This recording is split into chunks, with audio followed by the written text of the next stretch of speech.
International Bivvy Day.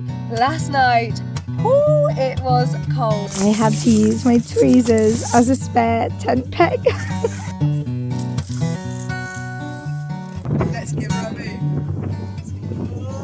Boop, boop, boop. Oh, boop.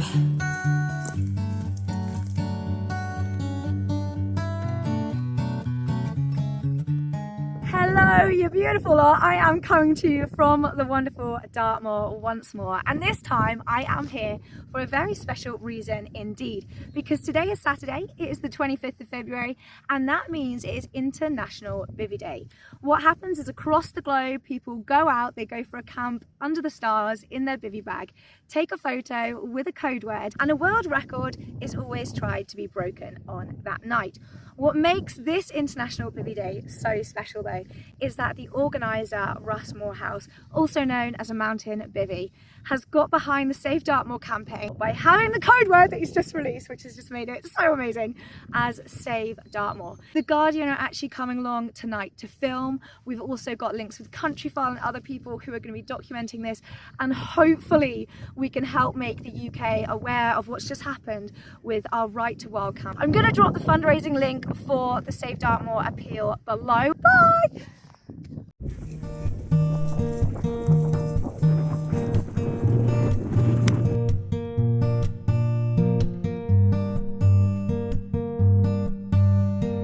Alrighty, so while Mark and Tem are setting up behind, I'm gonna come, beep, tour number 68, here we go. Right, am I gonna film myself stumbling up? The answer to that question is no, so I'm gonna turn you around and give it a beep.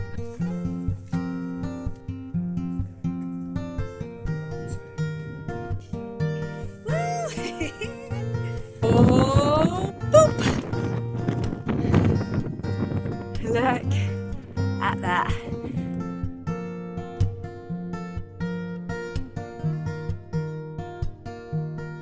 Alrighty, so as you can hear, we are just going past a lovely little cattle shed, Save Dartmoor plaques in hand, and we're about to meet a couple people up at the top called Bowerman's Nose. It's got a little bit windy, as you can tell, and apparently it's going to get down between -6 and -9 tonight. So have we got all our warm kit with us, gang? Not enough. We're a little bit nervous about it. It started sleeting when we first pulled up. But it looks like there's a really nice crew of people heading this way. Obviously, we are going to be sticking to the camping in groups of 6 or less around this area. But it's going to be really nice to join up for a group hike in the morning. Here we go. See you! Bowerman's Nose! We walked for about a mile and a half through backcountry lanes, farmland, and up over the moor to the top of a tor called Bowerman's Nose. The story goes that once upon a time, this rocky outcrop was actually a person called Bowerman, a huntsman who decided to wind up a coven of witches calling their magic mumbo jumbo. In turn, they turned him into stone. We walked together to the very peak. This is Pipit, by the way. And we were greeted with a gorgeous sunset. The sky was starting to turn pink and amber and orange, and it was such a beautiful sight. And this is where I decided to pitch my tarp.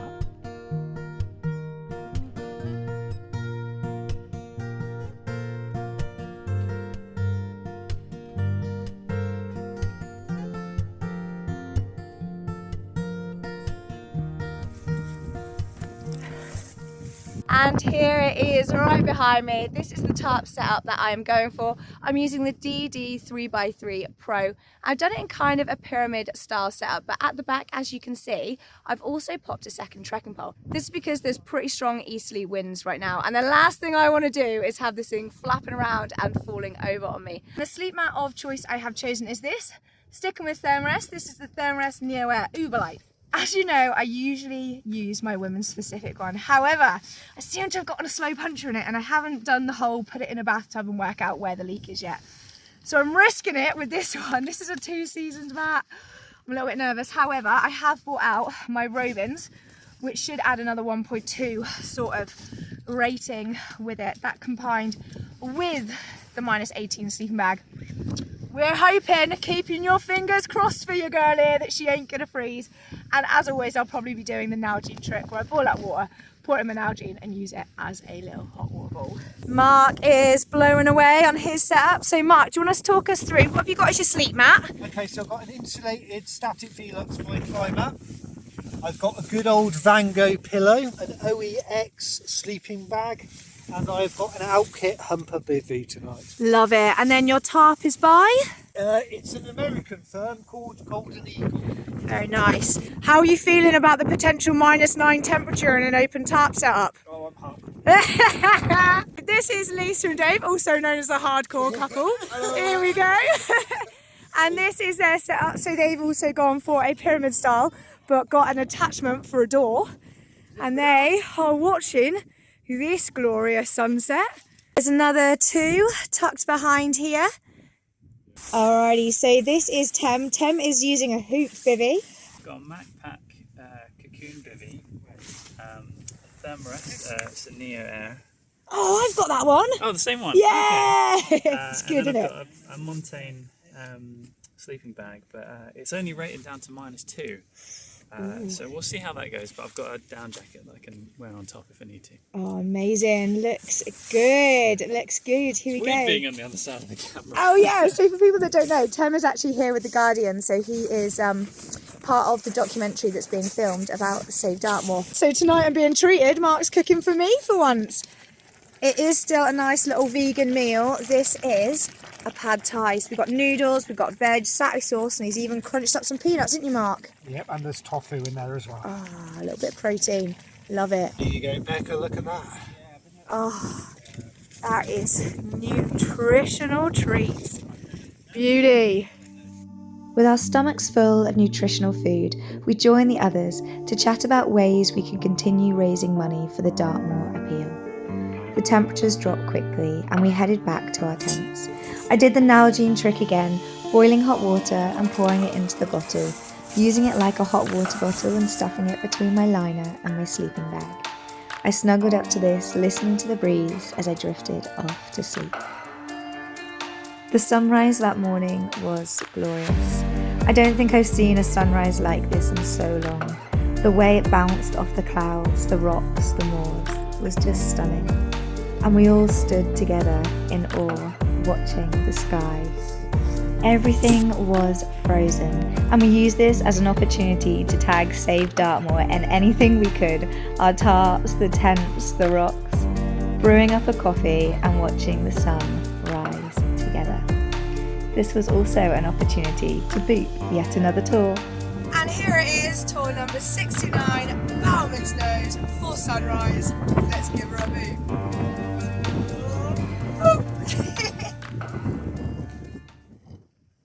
Made myself a big pot of coffee. This is the Mai Tai 900ml Outkit pot and it's over halfway full. So hopefully this is going to wake me up because the wind last night was pretty freaking mental. I changed my tarp to try and close the front a little bit and I woke up quite a lot with like the wind battering it because we had a right little easterly wind which must have turned full on westerly halfway through the night. I had 3 pegs pulled up. I'll show you some footage of basically what the tent ended up looking like.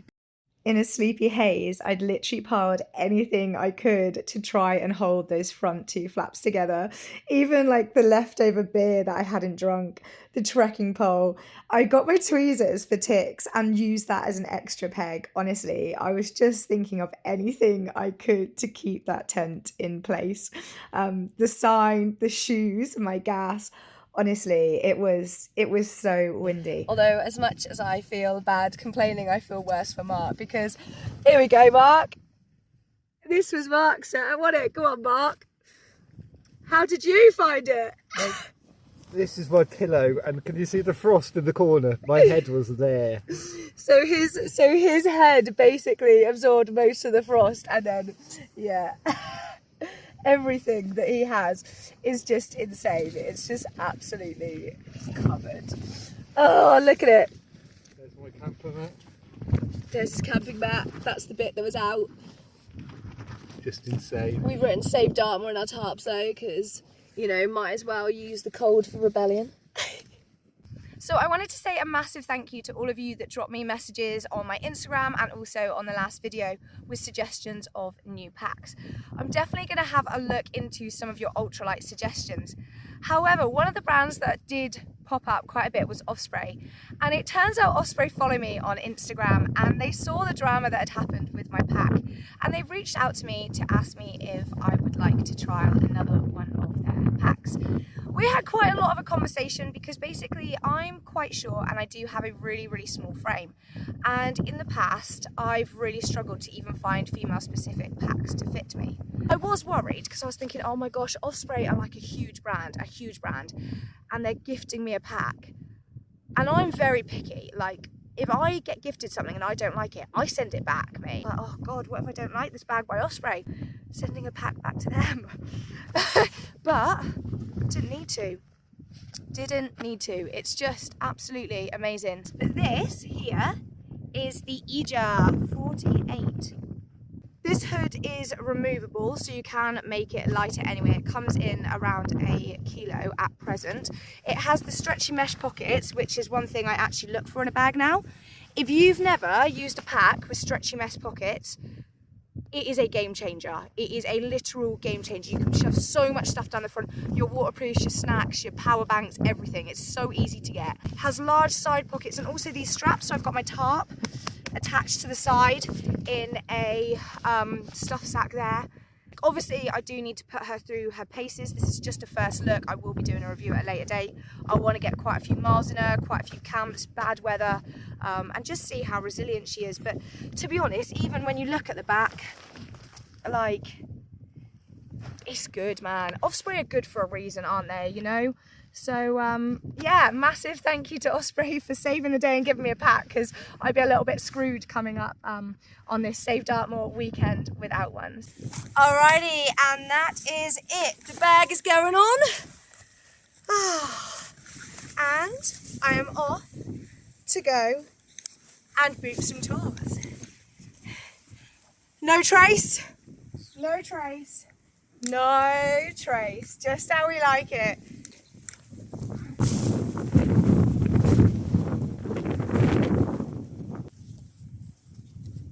I'm sheltering here out of the wind because I am back on hound tour. We've said goodbye to the gang this morning, and now me and Mark are going to head over back this side and start bagging some more tours. It's going to be a short little route today, maybe 3, maybe 4 more tours are going to be bagged. But yeah, just really excited to be back up here. Look at the weather. It's so nice. It's so dry. I mean, it's freezing. It's still probably like 0 degrees right now and it's about 11 o'clock. But it is just clear, beautiful visibility.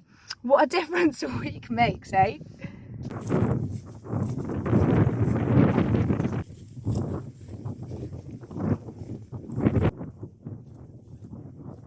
Here it is. I'm almost at the top of tour number 70, Grey Tor Rocks. Let's give her a beep. Whoa, boop. And here is the view.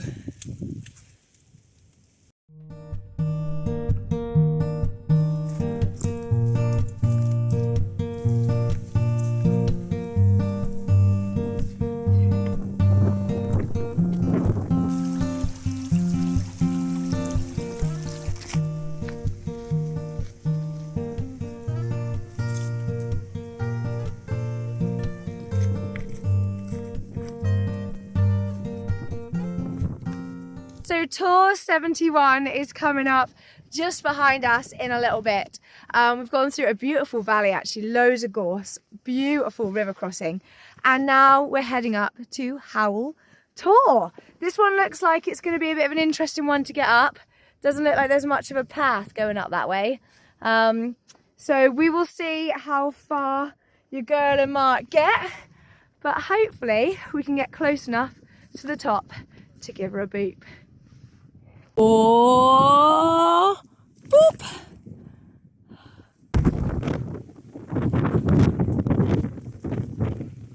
These are called Elmsworthy Rocks. So we're giving them all a boop. I don't know how many tours it counts for, but there is this beauty behind. We've walked a little further than we thought we were going to do really. So we're going to hit Saddle Rock, Haytor, and then we're going to go try and find a pint somewhere because it'll probably be about 4 o'clock, sun's setting around 5ish. And we had a cold night last night. Even though I was in that minus 18 degrees sleeping bag, it was a chilly one. Woke up frosty. To be fair, I was quite warm actually. But poor Mark had a cold one, didn't you? So, well, I've dragged him out tour bagging after like 2 hours sleep. I thought the best I can do is treat him to a pint. So that is our plan. Anyway, I will see you over at Saddle Tour in just a sec for a boop. It's not going to get old. It's not going to get old. You might as well just boop along with me, gang. Boop.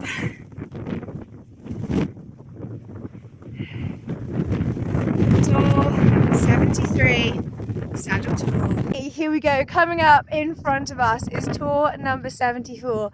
This is quite a popular tour because, if you can see behind, I don't know if I've got it in, but it's right by a road.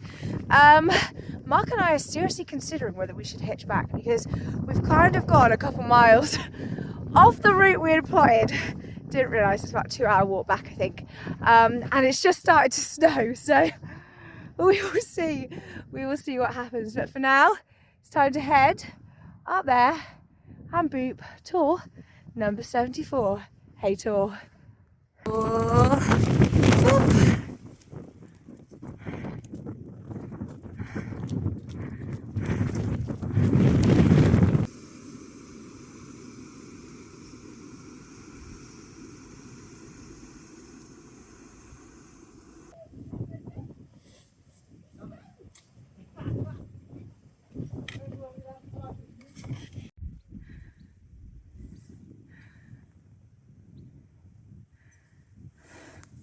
Alrighty, so I haven't recorded much of our trip going back because it's pretty much walking along the same way that you've seen already. There's no more new tours to bag. So in front of me here is Grey Tor Rocks, and then we're going to head up to Hound Tor, over and back to the car.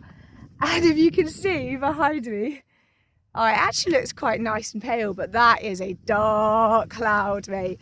And snow is predicted. We've had a little bit of sleet at the tops of some of the tours anyway, but we are very much desperate to get back to the cars before it starts to snow. And yeah, keep your fingers crossed for us. Oh, I got gloves. You know, keep your fingers crossed for us. And here it is, back at Hound Tor where we started this morning. I just want to say a massive thank you to everyone that took part for International Bivvy Day, for everyone that has been promoting the Save Dartmoor hashtag and raising awareness about what's going on in Dartmoor at the moment in terms of the appeal. I am going to put the link for the fundraiser down in the comments box below. Please donate what you can if you feel you're able to do so.